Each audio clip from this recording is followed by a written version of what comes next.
Before we start, warning. Spoilers ahead. Today, I'm going to recap a 2012 Korean action thriller movie called Confession of Murder. This movie is about a serial killer who appeared publicly confessed to the murder he committed. This happened after the 15-year statute of limitations, thus he can no longer be prosecuted. He also met the detective who had almost caught him but failed. He became famous and got a lot of supporters, until someone also appeared saying that he was the real serial killer. What really happened? Who is the real serial killer? And will Detective Choi find out the truth? Let's find out together.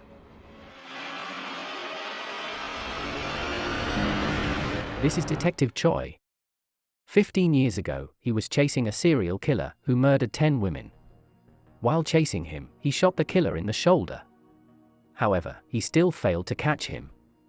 Not only that, the killer also managed to stab Detective Choi and slit his mouth.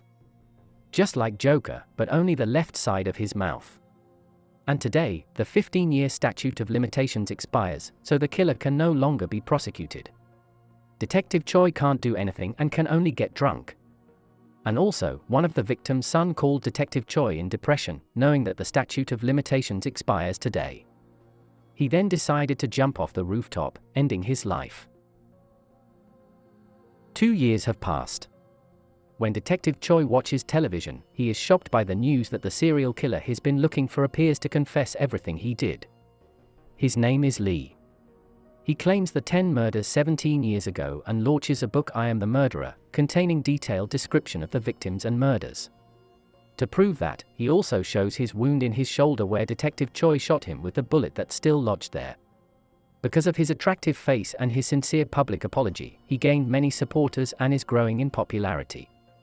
He even apologizes in front of the victim's family house, begging for forgiveness.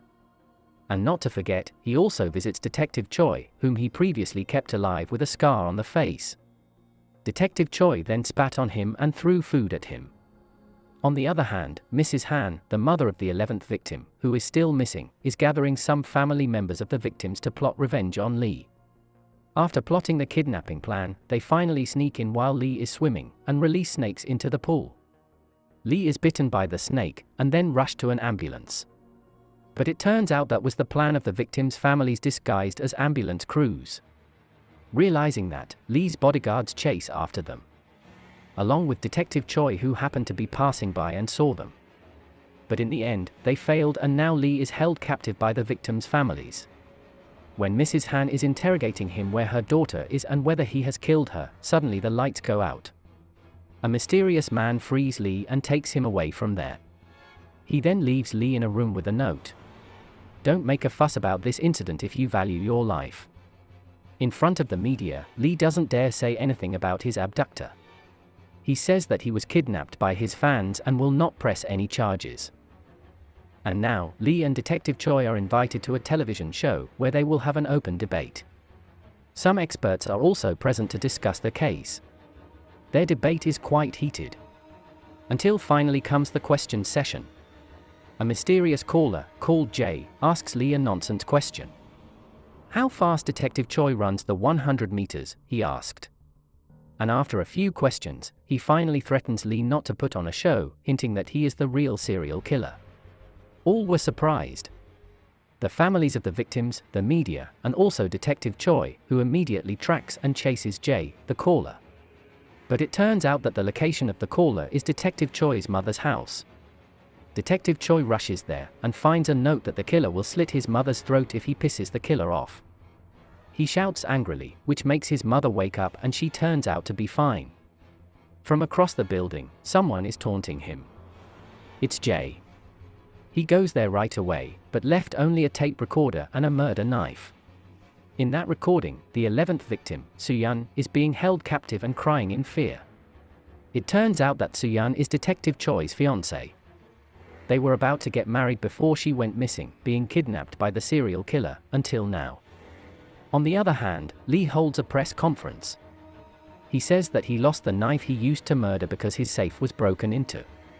He insists on claiming that he is the real serial killer. Meanwhile, Detective Jay gets a call from Jay. Jay asks why Detective Choi lets Lee, the con man, run wild like that. He also mentions Detective Choi's fiancée, which makes him very angry. Until one day, when Lee is holding a press conference, he gets a call from Jay, who has also called the media. He challenges Lee to a three-way open chat on television with Detective Choi. Without thinking, Lee agrees. And on the other hand, Mrs. Han is preparing a pen with snake venom for her to bring.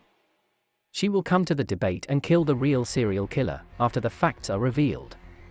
Until the day of the debate arrives. And as promised, Jay comes to the studio elegantly. He doesn't even mind showing his real face.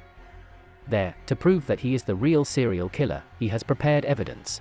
He has told the reporter the place where he buried his last victim, Soo-yeon. And it's true, after the location is excavated, a woman's skull is found. The moderator then continues to question Lee whether he still admitted that he is the real killer. Lee finally confesses that he is not the real killer. Lee's mother is the first victim of Jay. And the book was not his writing, but the real author is Detective Choi. They planned this 2 years ago, when Lee was trying to kill himself due to depression. But he didn't die and his face was crushed. Then Detective Choi planned all of this. Jay is amused by the cleverness of Detective Choi's plan. But he says there is nothing Detective Choi can do now, because the statute of limitations has long expired. Detective Choi then plays the recording tape, where a shocking fact is revealed. A radio in the background broadcasted the 14th presidential election ballot count, which means that the footage was shot almost to that exact date 15 years ago, and there is still 14 minutes before the statute of limitations expires. Jay then reveals that he kept Soo-yeon for 2 years before he murdered her. Jay imitates what Soo-yeon said before he killed her, which enrages Detective Choi so much that he almost shoots Jay. But the other police stopped him. During the chaos, Jay managed to escape and take Mrs. Han hostage. Jay runs away, being chased by Detective Choi and the victims' families.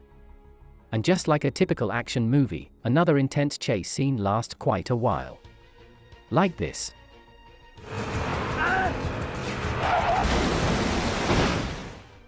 Until finally, Detective Choi managed to take Jay down and almost strangled him to death, before being stopped by the other police. Lee is also there and trying to stab him, but the police stop him. Mrs. Han appears and is about to stab Jay with the venomous pen she prepared. But she is stopped by Detective Choi, who wants to kill Jay the most. She's crying hysterically, but Detective Choi is also devastated because Mrs. Han's daughter is also his fiancée. Jay could only laugh evilly. But it turns out that Choi already stabbed him with the pen he took from Mrs. Han. Now, Jay is really being killed by Detective Choi.